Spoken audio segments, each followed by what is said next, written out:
Welcome to the Future of Health Network. I am Dr. Sarah Zaldivar. We are starting a new series where we highlight breaking news coverage and special guest appearances that mention topics from nutrition and mental health to longevity and special health devices that could help optimize your health and extend your lifespan.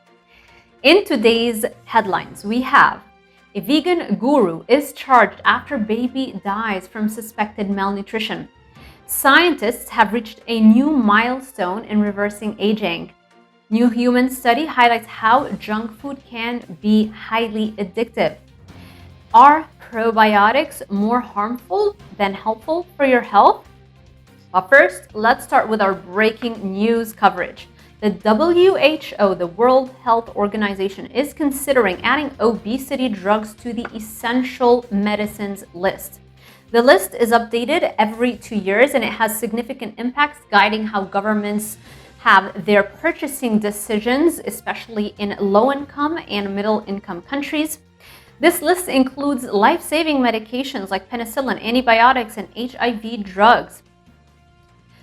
The U.S. researcher Dr. Sanjana Garimella from Yale New Haven Health and Dr. Sandeep Kishore from UCSF and colleagues, they wrote to the WHO urging them to consider adding obesity drugs to this list. I'm going to quote what they said. At present, there are no medications included in the list that specifically target weight loss for the ongoing global burden of obesity. When Reuters reached out to them for comment, they did not respond. So what happens is now a panel at the WHO is going to convene and look at all the requests that they get for which medicines they should include in the list and will either approve or reject it. We'll know when the list comes out in September. Some of these drugs are liraglutide and semaglutide. Liraglutide is sold under the brand name Saxenda and Victoza.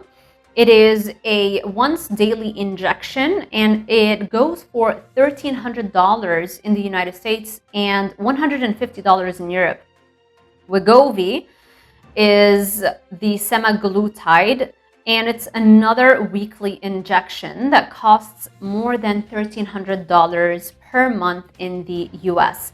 Both of these drugs are similar in their function. They are GLP-1 agonists, that stands for glucagon-like peptide-1 agonists, and they mimic a hormone, which is GLP-1.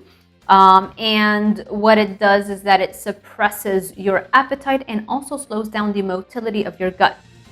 And so the problem with these drugs is that the side effects haven't been studied as much and the disclaimers aren't really being talked about.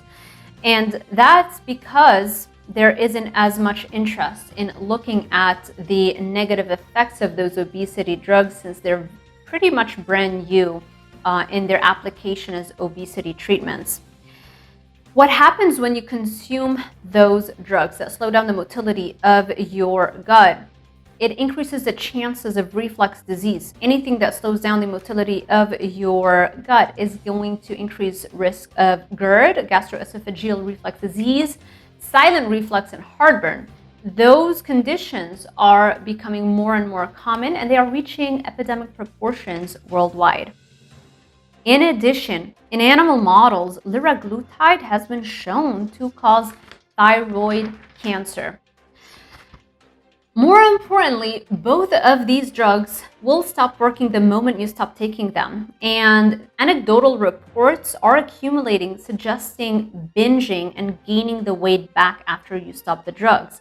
A popular influencer, Remy Bader, just went public recently and the interview went viral when she shared her experience after stopping semaglutide and that the fact that led her to binge eat and uncontrollably and she regained double the weight back. In another news story for today, vegan guru is charged after baby dies from suspected malnutrition. A vegan Russian fitness coach who claims to thrive on raw fruits and vegetables and sun rays, has been arrested after his 1-month-old son died from malnutrition and lack of medical treatment. The 43-year-old Maxime Liuti is in custody after being charged on Sunday, March 19th. He has 64,000 Instagram followers to whom he markets $500 retreats that teach people how to stop eating animal foods and eat more raw fruits and vegetables and subsist on sun rays. He is facing up to 7 years in prison if convicted. This is not the first time a baby has died from a vegan-induced malnutrition. In 2022, a vegan mom was sentenced to life imprisonment for the starvation death of her 18-month-old son who weighed only 17 pounds. Studies also have shown how vegan children are on average 1.2 inches shorter than their meat-eating counterparts. And the reason for that is because when you're eating plants, you're also consuming plant self-defense chemicals. And a lot of those plant self-defense chemicals are in the form of anti-nutrients, meaning chemicals that block the absorption and functioning of nutrients in the body. In addition, plants lack really important nutrients. So vitamin B12 and vitamin K2, for example, are completely absent in plants. Finally, plants lack complete sources of protein, so it is harder to get enough high quality protein when you subsist on a vegan diet. Another news story for today. Scientists have reached a new milestone in reversing aging.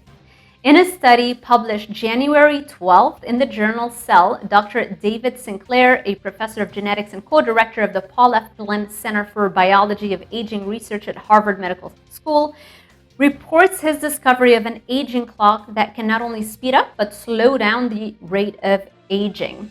In the paper, Dr. Sinclair describes a method for clearing the damage that our DNA accumulates over time to restore youth in our cells.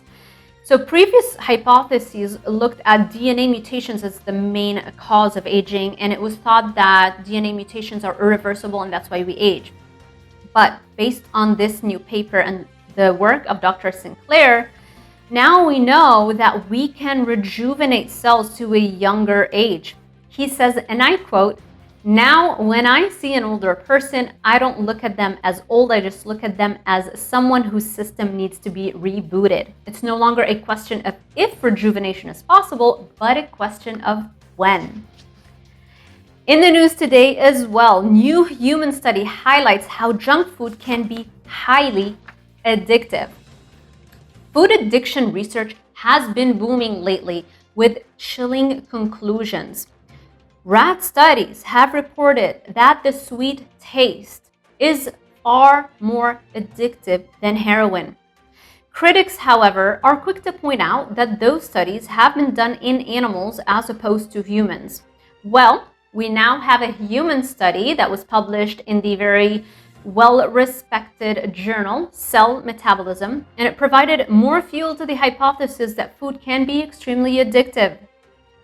Researchers from Yale University and the Max Planck Institute for Metabolism Research in Germany gave half the participants a high-fat, high-sugar yogurt, and the other participants were given low-fat, low-sugar yogurt for 8 weeks. And no other diet changes were made. At the end of the 8 weeks, the participants were asked to rate how much they enjoyed and liked certain foods. So the ones that were given the higher fat and higher sugar yogurt rated higher fat and higher sugar foods as more appetizing, whereas the ones that were given the healthier yogurt rated the higher fat, higher sugar foods as less appetizing. Similarly, they rated healthier foods worse than the ratings they had given them at the beginning of the study. So those are the people who were given the high-fat, high-sugar yogurt. After the 8 weeks, they actually rated the healthier foods less favorably than what they rated it at the beginning of the study. It doesn't end here. The participants then were slid into an MRI while drinking a milkshake. in the group that had the high-fat, high-sugar yogurt, over the past 8 weeks, their brain's dopamine and reward centers, which is the addiction center in the brain, their brains lit up. Whereas those who were on the healthier yogurt, their addictive part of the brain did not light up. This type of brain activation is a hallmark of food addiction and is the most reasonable explanation for why people can't seem to change their diets or lose weight and keep it off. And now on to our last story for the day. Let's talk about probiotics. Could they actually be more harmful than helpful than what we were told? Despite probiotic supplements being a multi-billion-dollar industry, studies are showing that probiotic supplements can lower the diversity of our gut bacteria, which is really the root cause of chronic diseases. Lorenzo Cohen, a professor and director of the Integrative Medicine Program at the University of Texas MD Anderson Cancer Center in Houston, has said that if you take concentrated doses of a few strains of bacteria, such as when you take a probiotic supplement, you can upset this balance in your gut. I quote, "You're not only crowding out the bad things, but crowding out the other good things that you want in there to create high microbiome diversity. There is such a thing as too much of a good thing." Also, a specific study published in the journal Cell that studied probiotic supplementation following antibiotic administration yielded surprising results. So researchers at the Weizmann Institute of Science recruited healthy adults and gave them a week-long course of antibiotics.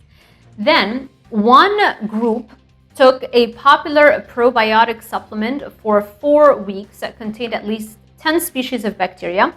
And then another group received stool transplants containing their own gut microbes, which were collected before the antibiotics were administered. And then a third group served as the control. They weren't given no stool transplants and no probiotics. And the microbiomes of the people in the control group that weren't given anything after the week-long antibiotic administration, their gut microbiome went back to normal within about 3 weeks. The ones who took their own stool transplants, they went back within a few days, so they fared the best. However, the microbiomes of people who took the probiotic supplements did not return to normal after even 5 months. Not only that, they continued to have low microbiome diversity. Basically, that's a form of dysbiosis, which is when your gut balance is no longer there, and that is a major reason for every single chronic disease you can think of. So, food for thought. And that's it for today. That concludes today's News Hour. I'm Dr. Sarah Zaldivar, and on behalf of the team at Future of Health Network, thank you so much for joining us, and I will see you in the next one.